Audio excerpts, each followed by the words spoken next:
हिंदू धर्म को लेके आवाज उड़ा रहे हैं, उससे टिप्पणियां करते हैं, मैं कहती हूँ वो हिंदू है ही नहीं। हाँ। वो सनातनी है ही नहीं, वो सीधा जिहादी है। कुंभ में ऐसा हो गया कि बड़े छोटे छोटे बच्चे भी कुंभ में जाते हैं, कॉलेज के बच्चे जा रहे हैं, लड़कियां जा रही हैं। वो क्या देख कि एक हम नशेड़ी के पास बैठ गए हैं, गांजा फूक रहा है, हम उसको प्रणाम करके उनका चरण का वो रज पी के हम आ रहे हैं। सब छोड़ो, जबरदस्ती लड़कियों के ऊपर मत थोपो, बुलाओ लड़कों को और उनको बोलो कि ये तुम्हारे योग्य है या नहीं है, तभी चयन करो, नहीं तो नहीं करो चयन। उन बच्चों को हम समझाते बुझाते और अपने ग्रंथ के बारे में समझाते तो आज हमसे ये क्वेश्चन नहीं करते। वो बच्चे जो क्वेश्चन आज करते हैं कि हम किसको माने किसको ना माने। हमारा सनातन धर्म का भी एक कमेटी होनी चाहिए, एक संत होनी चाहिए जो हफ्ते में एक बार उनके क्लासेस होने चाहिए। केवल सनातन ही इतना सस्ता धर्म है जिसके ऊपर इतनी टिप्पणियां की जाती है, उसमें कोई कानून ही नहीं है।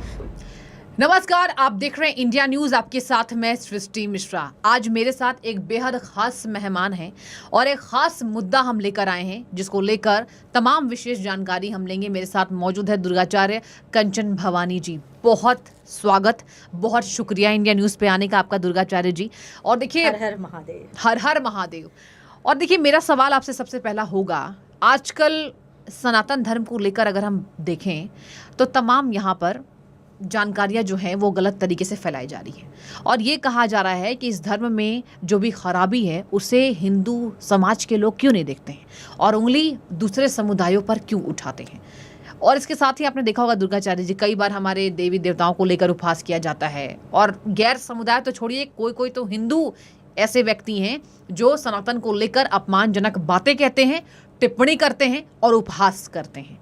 आप क्या कहेंगे इस बारे में? देखिए, सबसे पहले जो हिंदू धर्म को लेके आवाज उड़ा रहे हैं, उससे टिप्पणियां करते हैं, मैं कहती हूँ वो हिंदू है ही नहीं। हाँ। वो सनातनी है ही नहीं, वो सीधा जिहादी है। मैं उसको जिहाद का नाम देती हूँ। और कुछ कुछ जो हमारे ग्रंथ हैं, ग्रंथ के अंदर हमारा ये हुआ है, क्या कहते हैं, उसे छेड़छाड़ किया गया है मुगल काल में। चाहे वो रामायण हो, चाहे वो गीता हो, चाहे महाभारत हो, इसको लेकर उन्होंने छेड़छाड़ की है और उसे कहा गया है कि ये वाल्मीकि जी ने लिखा है। वाल्मीकि जी ने लिखी तो जरूर थी, लेकिन वो नहीं लिखा, कभी सीता जी का हरण नहीं हुआ और वो सीता जी का हरण डाल दिया गया, सीता जी का हरण हुआ है।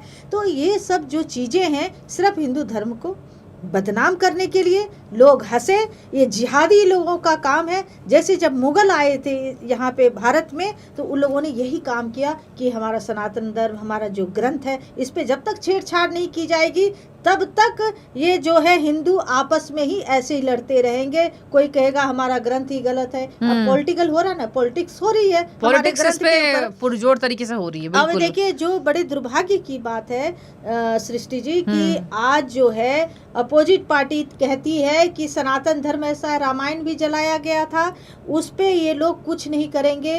क्योंकि मैं ये कहती हूँ अपोजिट जो पार्टी है वो दानव है, दानवों का काम कर रहा है। अरे आपको बोलना चाहिए नहीं, हमारा ये ग्रंथ है, जला कैसे, मैं तुम्हें जला दूंगा। हाँ, रामायण जली कैसे, हम तुम्हें जला देंगे। तब मैं समझती कि आपके दिल में सनातन के लिए पीड़ा है, आप सनातन के लिए सोच रहे हैं, आप एक सच्चे सनातनी हैं। आप कैसे सनातनी हैं? आप खुद खड़े होकर समाज के अंदर हमारे सनातन का आवाज उड़ाते हैं, ये कतई बर्दाश्त के लायक नहीं है। और जो जो ग्रंथ है जिसके ऊपर गलत टिप्पणी हो रही है और जो जो शब्द हमारे रामायण में लिखे हैं उसका फिर से सुंदरीकरण करना चाहिए, फिर से उसकी रचना होनी चाहिए। जो इन जिहादियों के, ये जो मुगलों के हाथों चढ़ा गया रामायण और उसको लुप्त कर दिया गया, फिर से बड़े बड़े बुद्धिजीवी एक साथ बैठे सनातन के लोग और बैठ के इस पे काम करें। काम करने की जरूरत है। साथ ही मैं ये भी कहूँगी कि मुझे बहुत पीड़ा हुई थी पिछले साल। अच्छा। जब गणपति विसर्जन हुआ था, तो हम सनातनी भी मौका देते हैं लोगों को हंसने का। जब भी आप गणपति विसर्जन देखेंगे सड़कों पे, हाँ, बिल्कुल रोड पे, मतलब जगह जगह मूर्ति खंडित है, किसी के हाथ है, किसी फूल मालाएं बिखरी पड़ी हैं, मालाएं बिखरी पड़ी, पूजन सामग्रियां बिखार देते हैं लोग। मैं हाथ जोड़ के सभी गणपति भक्त से कहूंगी, मंदिर जाइए। मंदिर इसलिए मंदिर की परंपरा रखी गई थी कि आप मंदिर जाइए, मंदिर में गणेश जी हैं, वहाँ पे बढ़ चढ़कर आप उनका जो भी आपकी श्रद्धा है, उनका प्रेम है, भाव है, समर्पण है गणपति जी के आपको, तो उस पे जाके वहाँ मंदिर में दर्शन कर सकते हैं। बच्चों को लेके जाइए, बुद्धि के दाता है गणेश जी हमारे, तो आप मंदिर में क्यों नहीं, आप घर घर में अब प्रथा बन गई है कि गणेश जी बिठाएंगे और 5 दिन 8 दिन 1 दिन खूब उनकी खातिरदारी करेंगे, खूब पूजा आरती करेंगे, खूब झूमेंगे, बाहर लोगों को बुलाएंगे, दिखावा करेंगे और जाके नदी के किनारे नाले के किनारे छोड़ ये बहुत अच्छी बात आपने कही दुर्गाचार्य जी कि जो लोग हैं वो खुद ही मौका दे रहे हैं ना जी। क्योंकि गणपति विसर्जन के दौरान देखिए हम न्यूज़ कवर करते हैं, रोज बेसिस पर हम देखते हैं जिस तरीके से पूजन सामग्रियां लोग सड़कों पर बिखेर देते हैं। और कई बार आचार्य जी, आप दुर्गाचार्य जी आपने देखा होगा कि मूर्तियों का जो हाल होता है कहीं कहीं पैरों से दबाया जाता है। उन्हीं को मुद्दा लेकर गैर हिंदू समाज के लोगों ने आवाज उठाई थी। ये कैसी आस्था है, उस पर क्या कहेंगी? बिल्कुल, आप देखिए, मैं मुंबई भी रही हूँ, मुंबई के किनारे समंदर है, लोग जा रहे हैं जानबूझ के इस पे पाँव मार रहे हैं क्योंकि गणेश जी का कोई पाँव आधा धड़ बाहर है आधा धड़ अंदर है, खींच खींच के निकाल रहे हैं। हम ऐसा क्यों, कौन सी परंपरा ऐसी आप लोगों ने ला के खड़ी किया जिसके कारण सारे जो हमारे गैर मतलब सनातनी हैं, ये जो जिहादी लोग हैं, ये हम पे आभास उड़ाते हैं, हंसते हैं, कई बार टीवी चैनल पे बैठते हैं। जब देखिएगा मूर्ति विसर्जन होगा ना, कितने सारे डिबेट होते हैं इस पर। तो ये गणपति विसर्जन आप मंदिर में जाइए, गणपति जी की स्थापना हुई है, वहां जाके पूजा कीजिए ना, वहां जाके आपको जो करना है, नहीं तो घर बैठे ही गणपति अथर्वशीर्ष का पाठ कर लेंगे, आपको पूरा फल मिलेगा। नहीं कुछ तो नहीं आप कुछ कर सकते, ओम गण गणपते नमः इस मंत्र का जाप कीजिए, गणपति जी आपको वैसे ही मिल जाएंगे। भाव के भूखे हैं, ना कि आप घर घर लाके फिर इस तरह से उनका बिल्कुल मतलब देखने लायक नहीं होता, इस तरह से वो करते हैं। दूसरी बात एक और है जो मैं कहने वाली हूँ, अभी कुंभ लगने वाला है। हाँ।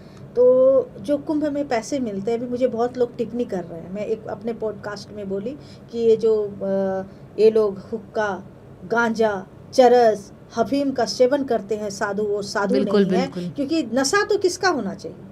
आप शिव भक्त हो, शिव का नशा होना चाहिए, ना कि हफीम, गांजा और चरस का नशा होना चाहिए। और ये पैसा कुंभ में कहाँ जाता है? आपके टैक्स का, पब्लिक के टैक्स का, और वो टैक्स के पैसे वो धुआं में जो उड़ाते हैं। कहते हैं शिव जी तो खुद ही विष पी गए थे। नहीं, शिव जी ने विष पिया था, तो उन्हें भांग पसंद है, इसी वजह से हम भांग चढ़ाते हैं। कहाँ वर्णन है? शिव पुराण में वर्णन नहीं है। शिव जी भांग पीते हैं, गांजा पीते हैं। संशोधित क्यों नहीं किया गया दुर्गाचार्य जी? संशोधित जो बड़े बड़े, किसकी जिम्मेदारी थी? अगर गलत है तो धर्माचार्य की। देखिए, शुरू से ऋषि मुनि परंपरा रही है, ऋषि मुनियों की जिम्मेदारी थी। उसके बाद बड़े बड़े धर्माचार्य हैं, आज भी हमसे सीनियर लोग बैठे हैं। इस पे काम करने की जरूरत है, अखाड़े परिषद को इस पे काम करने की जरूरत है कि हम बोलते हैं ये जो है आप नशा मुक्त हम भारत चाहते हैं। हाँ।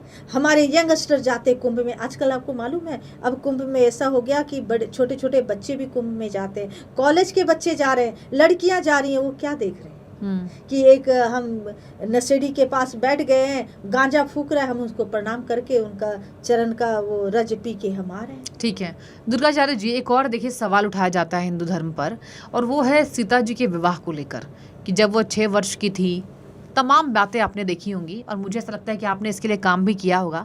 उन तमाम लोगों को आप क्या टिप्पणी करना चाहेंगे? देखिए, वो जो टिप्पणी कर रहे हैं, सीता जी 6 वर्ष की थी ही, 18 वर्ष की आयु में। आप कहीं भी देखिए सीता जी का विवाह बाल अवस्था में नहीं दिखाया जा रहा है।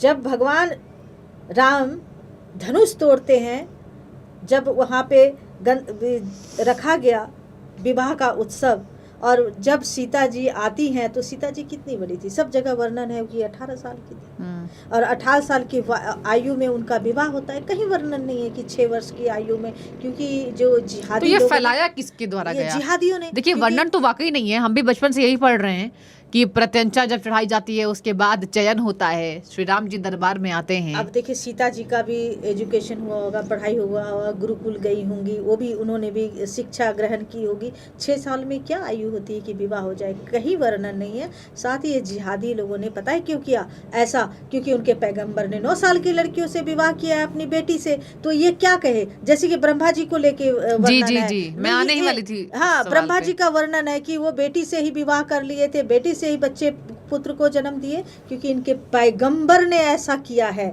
तो वो अपनी कुरीतियों को ढकने के लिए, हमारे सनातन धर्म को इस तरह से बदनाम करने के लिए उन्होंने ये बातें रखी कि सीता माँ 6 साल की थी। तो इनके पैगंबर ने जब शादी किया 9 साल की लड़की से, तो क्या वो बाल अवस्था में नहीं थी? उम्र कितनी, 9 साल की बच्ची होती है। आजकल के 9 साल के बच्चे को उतना ज्ञान भी नहीं होता, शरीर भी ठीक से डेवलप नहीं किया होता है। तो उस टाइम में तो बड़ी सोच, आज से ज्यादा ऊंची सोच थी। आप देखिए पहले, आज जो चयन हो रहा है, आप देख रहे हैं किस तरह से लड़कियां लड़कों को मार रही है, लड़के लड़कियों को मार रहे हैं। अब उल्टा जमाना आ गया, अब लड़कियां लड़के को मार रही। तो पहले क्या होता था? गंधर्व विवाह होता था, मतलब बड़े बड़े घर से लड़के, राजकुमार, राजा आते थे और बैठते थे, और किसको चयन करने के लिए दिया जाता था? आप पहले बताइए। लड़कियों को दिया था। पुरुष लड़कियों का चयन नहीं करते थे, लड़कियां पुरुष का चयन करती थी कि ये मेरे लायक है या नहीं है, मेरे योग्य है या नहीं है, हाँ मेरे योग्य है या नहीं है, तब वरमाला डालती थी। अब क्या हो गया? अब पेरेंट्स लोग ऐसे हो गए हैं, वही अब मैं लाने वाली हूँ। अगर कभी फिर पॉडकास्ट में बुलाएंगे तो मैं आपको बोलूंगी, अब मैं यही लाने वाली हूँ कि भाई सब छोड़ो, जबरदस्ती लड़कियों के ऊपर मत थोपो, बुलाओ लड़कों को और उनको बोलो कि ये तुम्हारे योग्य है या नहीं है, तभी चयन करो, नहीं तो नहीं करो चयन, छोड़ दो। दुर्गाचार्य जी, एक और बहुत ज्यादा अहम सवाल मेरा है, क्योंकि मैं इसलिए कह रही हूँ उसको अहम, कई लोग इसको लेकर टिप्पणियां करते हैं कि हिंदू धर्म में 33 करोड़ देवता है। हालांकि हमने ये पढ़ा है कि उसे 33 कोटि कहते हैं, 33 श्रेणी कहते हैं। और आप देखिए, गैर हिंदू ये भी कहते हैं कि ये लोग तो पत्थरों की पूजा करते हैं, इससे कुछ नहीं मिलने वाला। इस पर आप क्या कहेंगी? 33 कोटि देवी देवता नहीं है, ब्रह्मा विष्णु महेश, इससे ऊपर कोई नहीं। इन्हीं का अवतार हुआ है, भिन्न भिन्न तरीके से, भिन्न भिन्न रूप में इन्होंने अवतार लिया। श्री राम जी, विष्णु भगवान श्री राम जी बनकर अवतार लिए हैं, भगवान कृष्ण बन के अवतार लिए हैं। तो ऐसे अवतार है, लेकिन देवी देवता ब्रह्मा विष्णु महेश, महाकाली, महालक्ष्मी, महासरस्वती। अब इनको कई रूप में ये लोग बोलते हैं 33, अरे 33, और कई बार पता है क्या कहते हैं? 33,000 कोटि देवी देवता। जी। मैं जब बाहर जाती हूँ तो पूछते हैं, who is my God, lot of God, can you explain me who is powerful your God, कि कौन सा सबसे पावरफुल गॉड है? इतने सारे देवी देवता, हम किसको पूजा करें? क्योंकि कहीं ना कहीं हमने बच्चों के अंदर उनको समझाने की कोशिश नहीं की। ग्रंथों के द्वारा उन बच्चों को हम समझाते बुझाते और अपने ग्रंथ के बारे में समझाते, तो आज हमसे ये क्वेश्चन नहीं करते वो बच्चे, जो क्वेश्चन आज करते हैं कि हम किसको माने किसको ना माने। अब इनका एक ही ग्रंथ है, कुरान, और इनके एक ही पैगंबर है, उन्हीं के बारे में बताते हैं। हमारे यहाँ तो बच्चे को हम मॉडर्न स्कूल में डाल देते हैं, वहीं पढ़ते हैं, वहाँ वो बाइबल के बारे में जानकारी ले रहे हैं, कोई उनको कुरान के बारे में बता रहा है। तो हर स्कूल, हर यूनिवर्सिटी में हमारा सनातन धर्म का भी एक कमेटी होनी चाहिए, एक संत होनी चाहिए, जो हफ्ते में एक बार उनके क्लासेस होनी चाहिए, तभी लव जिहाद भी रुकेगा। लव जिहाद, आप यहाँ रह के हमारे हिंदुस्तान में लव जिहाद कर रहे हो? आप ये बताओ, तुम तो तलवार के डर के मारे कुर्ता और पजामा पहन के, उल्टा टोपी पहन के घूम रहे हो। तुम्हारी तो इतनी भी हैसियत नहीं थी कि तुम उनसे, मुगलों से लड़ सको। तुम कौन थे? तुम भी सनातन हो, सनातन ही थे, धर्म परिवर्तन करके आज जिहाद हो गए। अब ये बताइए, यहाँ आपने देखा थूक जिहाद चला, क्या क्या जिहाद चला, मतलब पेशाब डाल के घोल के जूस में पिला रहे। मैं अरब कंट्री गई, ठीक है, दुबई भी बराबर में जाती रहती हूँ, ऐसे वहाँ के मुसलमान लोग नहीं। जी। आप देखिएगा, मैंने जब वहाँ एजुकेशन को बहुत महत्व दिया जाता है। जब मैं पानी मांगी तो उन्होंने डिस्पोजल ग्लास में दिया और ये कहा कि मैं आपके धर्म को नष्ट नहीं कर सकता, क्योंकि ये हमारे कुरान में लिखा हुआ है। कुरान में लिखा हुआ है कि धर्म को किसी के नष्ट करना बहुत बड़ा पाप है। वहाँ धर्म वाली राजनीति भी नहीं है, वहाँ धर्म वाली राजनीति भी नहीं है। तो इतना वहाँ की सोच बहुत ऊंची है। और यहाँ जो मुसलमान रह रहे हैं, इनको ये जो है खुद सनातन ही थे ना, ये भूमि तो सनातन की रही है। अरब कंट्री से आए हैं, जाओ अरब कंट्री, यहाँ क्या कर रहे हो हमारी भूमि पे भाई? हमारे भूमि पे अपना अधिकार जमा रहे हो। जो तुम्हें जनाऊ उतार के तुम्हें मुसलमान बनाया, जिहाद बनाया, जाओ उसी कंट्री में जाओ। यहाँ कंट्री में तुम्हारा कोई लेखा जोखा नहीं है। तो इन लोगों को बहुत जल्दी सफाया करनी चाहिए। आज हमारी सरकार है, अगर आज नहीं तो कभी नहीं। जिस तरह से नेहरू जी ने, गांधी जी ने ये भूमि को, भारत भूमि को बिल्कुल एक राजनीतिक तह, जिन्ना प्रधानमंत्री बनना चाहते थे और इधर नेहरू जी प्रधानमंत्री बनना चाहते थे, तो गांधी जी ने क्या किया? एक रेखा खींच दी, तो जब आपने रेखा खींची तो दोनों को अलग कर देते ना, तो बाकी लोगों को यहाँ क्यों? देखिए कितनी बड़ी चाल चली है गांधी जी ने कि और नेहरू जी ने कि यहाँ थोड़ा मुसलमान, अगर हम, किसी ने आज तक एक शब्द नहीं बोला होगा इस पे, अगर आज यहाँ मुसलमान नहीं रोकेंगे तो हमारी राजनीतिक चमकेगी नहीं। इसी कारण यहाँ मुसलमानों को पनाह दिया गया है, इसी कारण से आज तक जो राजनीतिक होती रही है कांग्रेसियों की, इसी वजह से, ये इन दोनों की वजह से हमारे को बोलते हैं ना, दीमक जिस तरह से लकड़ी को खोखला कर देता है, ये कांग्रेसियों ने मिलकर, नेहरू जी और गांधी जी ने भारत भूमि को खोखला किया है। ठीक है, अंतिम सवाल दुर्गाचार्य जी, धर्म को बचाने के लिए क्या करें? क्योंकि देखिए आजकल आप देख रहे होंगे, क्योंकि आप भी ये करती रहती हैं, जो युवा हैं, जो युवा पीढ़ी है हमारी, उनमें जागरूकता जो है, कभी हम देखते हैं कि भगवान को लेकर, धर्म को लेकर जागरूकता रहती है, वहीं कुछ समाज ऐसे भी हैं जो नहीं मानते हैं। तो इस बाबत आप क्या संदेश देना चाहेंगी? देखिए मैं इस पे मैं ये कहना चाहूँगी, हर माँ को हर घर में आप जैसे रामायण का पाठ रखवाइए। अच्छा, रामायण के बारे में जानकारी दीजिए बच्चों को। कब से? 2 साल के बच्चे को डिसिप्लिन सिखानी चाहिए। 2 साल का बच्चे अगर ऊपर हो गया, डिसिप्लिन में नहीं आएगा। हर घर में गीता रामायण का पाठ होना चाहिए। आप हर हफ्ते धर्माचार्य को अपने यहाँ बुलाइए। आप देखिए, जहाँ मैं एक दिन मैं जाती रहती हूँ रेगुलर झुग्गी झोपड़ियों में, कभी कपड़े देने, कभी खाना देने। मैं 2-3 बार गई थी झुग्गियों में, हिंदुओं के भी बच्चे को बुला के कुरान पढ़ा रहे हैं। कौन? मौलाना। और हमारे धर्माचार्य घर में बैठे हुए हैं।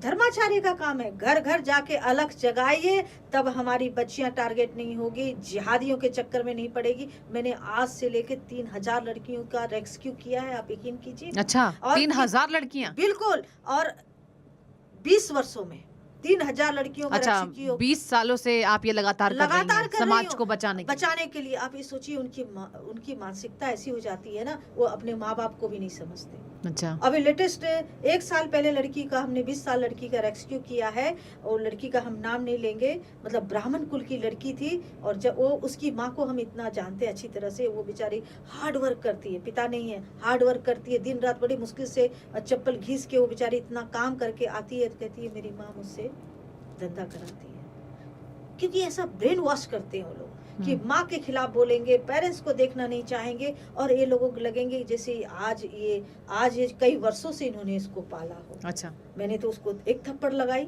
कि जो माँ तुम्हारे को गर्भ में रखकर 9 महीने गर्भ में रखी, उसको तुम ऐसे बोल रही, जिसको अगर मैं नहीं जानती तो मैं एक बार मान भी लेती कि मैं इसको नहीं जानती, हो सकता है बच्ची के साथ ऐसा किया हो। वो बच्ची मेरी शिष्या है और मेरे साथ इतना टाइम से जुड़ी है। और उसको मैंने एक ही शब्द कहा था, बेटा इन 2-3 बच्चियां हैं तेरी, तीनों बच्चियों को संभाल लो, अपने मामा मामी नानी के पास छोड़ दो, नहीं तो ये बच्चियां बिगड़ जाएंगी। और वही हुआ जो जिसका मुझे खतरा था। ठीक है।